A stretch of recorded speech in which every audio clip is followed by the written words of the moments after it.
Good morning and happy Monday. We're back at it again here. Another week, another step closer, maybe to the end of all this, who knows? But I want to take a moment and talk about price because it's one of those things that we often grapple with in insurance. And I think it's often one of those things that we're very sensitive to in insurance. And a lot of times it leads us to over remarketing accounts. So let's talk about the two different types of price sensitive people in insurance. There's the don't want to pay it and can't pay it. And I have to say that I have this slide that I do in almost all my presentations where I pull up my family. And there's my 91-year-old grandmother there. And everyone universally says, oh my gosh, she's on a fixed income price. And I giggle because my grandfather played the stock market to almost the day he passed away. It was a couple years ago, very traditional. She's 90, didn't have any idea how much was in the bank account. He handled all that. So grandma, lo and behold, we put her, get her access to the bank account and again take all that, and she looked at the balance and goes, and he never took me to dinner. And so a lot of times we preconceive notions on price as opposed to have a strong stance on price. So there's people that don't want to pay it. These are the people I was trained to think of everybody wearing designer jeans and drinking an $8 latte telling you they can't afford their insurance. And the point of that wasn't to discredit the people who couldn't afford it. It was to say, hey, my job is to give them options. And sometimes that option is them paying more for their insurance. But let's all be honest, guys. Top secretly, do you like paying for your own insurance? I didn't think so.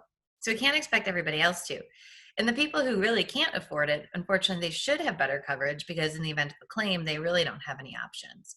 So what's our rebounding on price? The first step is we have to think everybody's wearing designer jeans and drinking an $8 latte talking about price. The second thing is we have to identify our role. Just like we talked about with the coronavirus, our role was 60 seconds of corona comments and then pivot into let's talk about your options. And so that's the deal. Now, if you ask somebody if they want to add teletronics on their car to help, them pay less on their insurance and they say no, is it really about price? No, it's about don't want to pay it.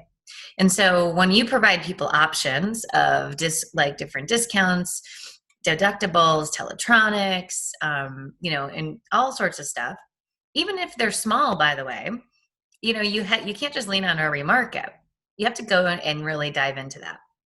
The next thing I want everybody to get really good at is understanding average rate increases. So if on average in your area it's going up 7%, 6%, whatever it is, and somebody goes up 4%, we need to be able to pivot and position ourselves to talk about that. And all too often we hear rate and we reshop because we think that's the simplest answer, but I'm telling you it's not. One, we train everybody that that's the best option. Two, we're going to get stuck in this spinning hole of lots and lots of them piling up. They're very labor intensive. We miss expectations. We flag inspections. We have to get new underwriting questions. It's a can of worms. And so we really want everyone staying as the first option right with the carrier, explaining everything and defending your price. And when someone starts threatening you, I'm going to shop, you really have to identify what about the relationship here? Where is this relationship first? And get good at building that up.